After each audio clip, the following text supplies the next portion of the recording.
kumpirmada mga tol si Julius to.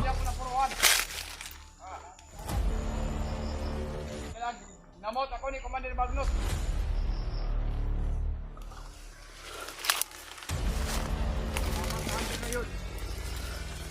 Unahan niya ako. May oras ninyong may dalang punyal sa akin. Hunter.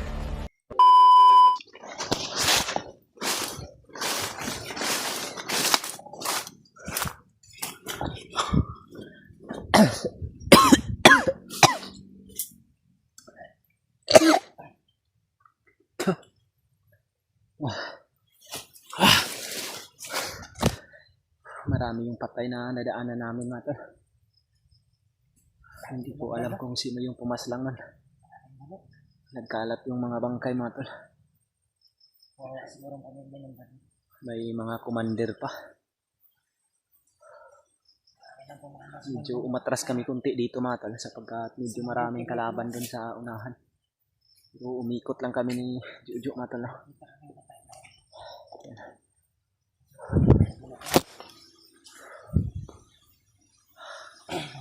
Grabe yung suka ko kanina mga tol. Dahil naapakan ko pa yung isa.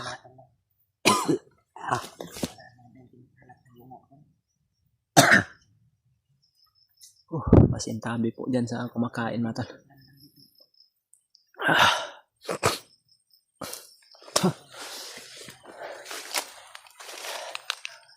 May mga putukan pa kaming narinig kanina mga tol. Medyo hindi kalayuan sa area na ito mga tol, no? Dahan-dahan naming pinapasok yung gitna ng kagubatang ito mga tol.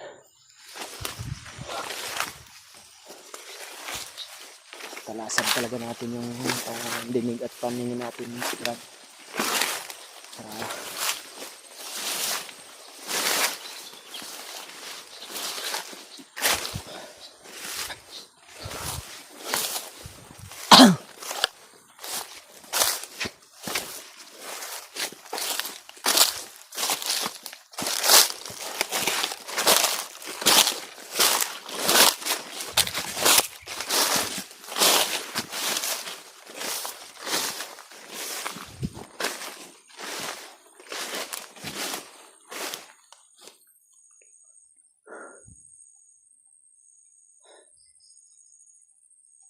iba yung pakiramdam ko sa area na ito ba. Tahimik lang pero walang mga huni ng ibon. Baka may mga kalaban na nakadapa lang dito.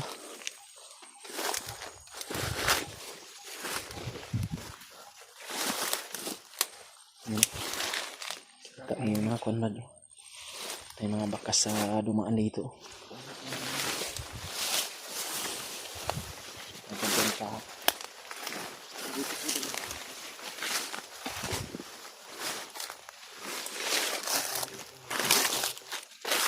Yan. Tahimik yung area. Walang mga huni ng ibon. Baka may mga tao dito sa paligid.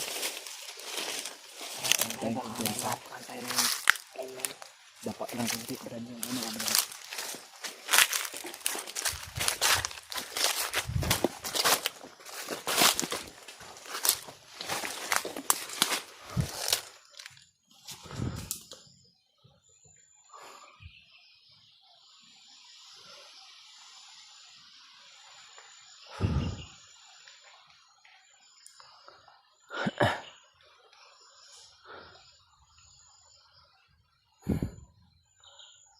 Kailangan muna nating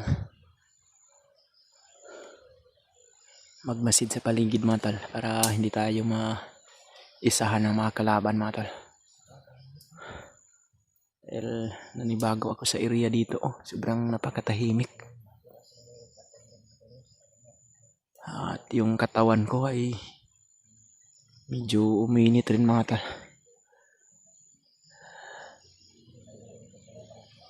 Tara Brad. Andahan tayo kunti Brad.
Inom ka?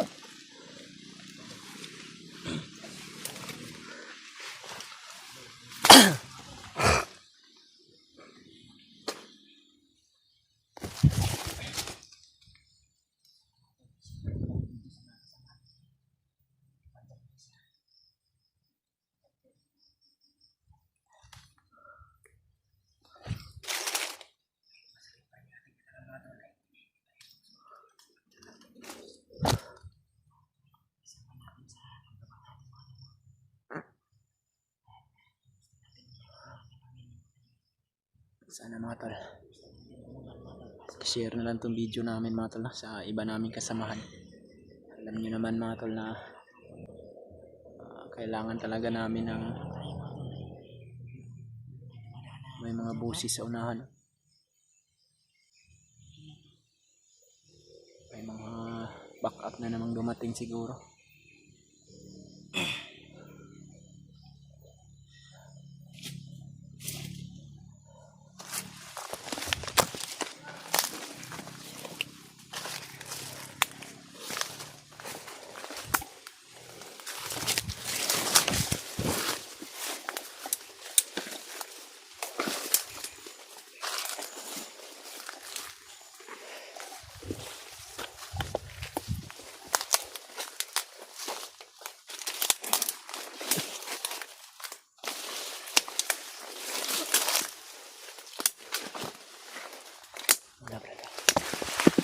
Parang may nakikita akong tao sa unahan.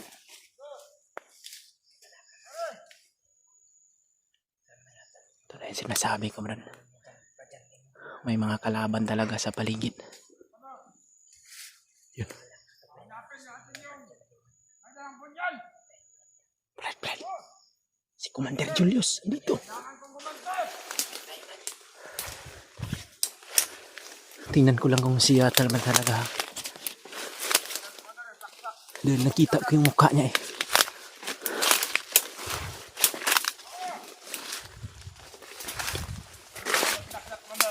Igigil ako sa may dalang punyan. Yan. Kumpirmada mga tol si Julius to. Hindi ako napuruhan. Buti na lang, ginamot ako ni Commander Magnus.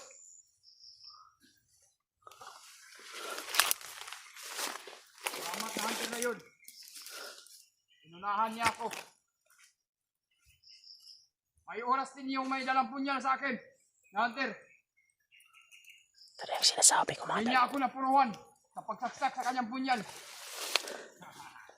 Kala siguro. Sa ngayon, hahanapin ko siya kung saan siya magtago ng sulok. Na ito na mundok na ito. Kailangan kong gumante. Dahil inunahan niya ako. Salamat siya. So ngayon, yung punyal may dalang punyal yung may Tako ka dyan. hahanapin. Para makaganti ako. Commander! Commander! Ganti tayo! Yan si Commander Julius mga tol. Commander, salamat siya. Buti na lang, ginamot ako ni Commander Magnus. Kung hindi, nalalayo yung sugat ko. Namot siya ni Commander Bagnot mga tol. Kakaiba yung may dalang punyal. Kakaiba yung ano niya, Parang punyal na ginamit. Muntik pa na agapan yung ano ko. Ang init, Commander. Parang may halong lason. Nakakaiba. Hindi ko maintindihan yung pag-iisip ko. Pero may araw din sa akin niya may dalang punyal. Siya talaga yung mission ko na makaganti ako. Hindi lang siya nag-iisa ngayon. Dalawa sila. Dalawang hunter na nakasama. Bawi na yan, Commander. Tayo na maambot sa kanila. Makakabawi. Paano mga hunter yan? Makakabawi din ako kung mahanap ko siya. Kailangan talaga nyo magalit to. Kayahin nyo, yung mga kasama nyo, pinatay ko dahil walang kwenta. Kayo kung hindi kayo mag-alerto sa bawat paligid at bantayan nyo ako, kayo ang isusunod ko. Alam ko na nagtitiwala kayo sa akin, pero pinagtiwala ko kayo na magbabantay kayo. Dahil alam nyo na may vitaling mga pula nyo. Isa din yan kapangyarihan na matagal kayo mamamatay. Hindi kayo basta-basta yan. Kahit anong orasyon sa mga hunter. Dito si Julius sa area mga tol. Pakishare nyo itong video sa mga kasama namin mga tol. Para matulungan nila kami na sabihin nyo sa mga kasamahan ko mga tol na andito si Julius sa location namin. Nagdagan niya ako ng lakas. Kailangan kong Ginamot niya talaga ako. Kaya napapasalamat ako sa kanya. wala nang sugat si Julius sa punyal mga tol dahil ginamot na siya ni Commander Bagnot mga tol. Ng hunter na yun. Yan o. Alam ko nandito lang sa kabundukan. At hindi na yun nalayo. Marami siyang mga Ay, tauhan mission mga talaga tol. niya, napatay na ako. Mga commander din yung kasama ni Julius. Mission ko din siya. Na magkaharap kami ulit. Matitikman niya ang galit ko. Sa ngayon na magkaharap kami ulit. Mahaba yung baril na dala ng mga kasama ni Julius na commander mga tol. Kaya mahirapan kami ni Jojo kung susugurin namin to. Na umatras sa kanyang pinagtatayuan niya. Hindi rin magtatanggap, Commander. Sisiguruhin ko. Yung may dalang punyal. Susugasin ko na talaga. Hindi ako magdadalawang isip. Hulihin. O paslangin. Hindi lang yun na nag-iisa yan. Marami sila. Lalo-lalo na yun na may dalang bandana. At may mga kasamaan pa siya. Kaya mag-iingat kayo. Dahil sa mga tauhan natin, mga kasamahan nyo, dahan-dahan na inubos ng mga hunter. Na kailangan talaga natin na mag-iingat sa bawat paligid. At alerto talaga. Yan. Masakses din natin sila na makuha yung mga hunter. Kaya mag-iingat kayo. Hindi sila basta-basta na mga ordinaryong tao. Ay kapangyarihan din sila. Kaya sabi ni Commander Bagnot, may gabay daw sila na pinagtiwalaan nila. At kaya ngayon ang kaaway ni Commander Bagnot, isa daw matanda. Hindi daw basta-basta. Kaya mag-iingat tayo. Ay sabi ni Commander Bagnot, si Commander Bagnot ay pinagkawa ngayon. Dahil sa kanyang kapangyarihan, nababalik yung lakas niya. Dahil hindi lang ako ang ginagamot niya. Marami. Kayo. Pinagdagdagan yung mga lakas niya. Tandaan na si Bagbay, Commander. Sarap. Hanapin natin yung may dalang punyal. At lalo-lalo na yung may dalang bandana. At isa yung traitor. Yung mga nagligtas sa traitor. Natandaan niya. Tandaan niyo ba yun? May araw din sila sa akin. Hindi ako magdadalawang isip. Tumot lang.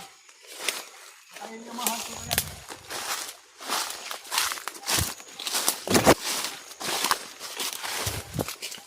Si Mata. Andito si Julius sa location namin mga tol. Kailangan isentro tong location na to sa mga kasamaan ko para matulungan nila kami dito mga tol. Hindi namin kakayanin ni Juju to mga tol. Marami siyang kasama na mga bandido at mga commander pa.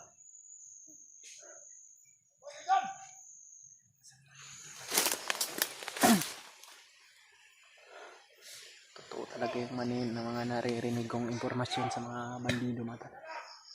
Andito si Julius sa area na ito.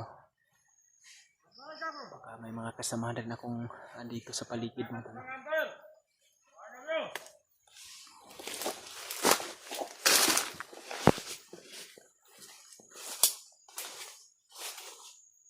Yan o. Naglalakbay si Julius mga tol. Dahil hahanapin niya daw yung may dalang punyal. Para gaganti daw siya mga tol. Papatayin niya na daw at sisiguraduhin mahuli daw.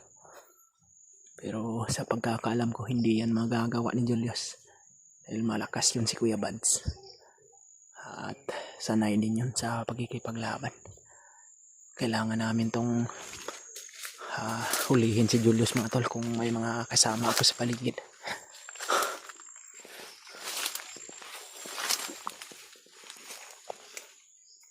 Yan o. Inuutusan niya yung mga tauhan niya mga tol na magbantay sarado sa area.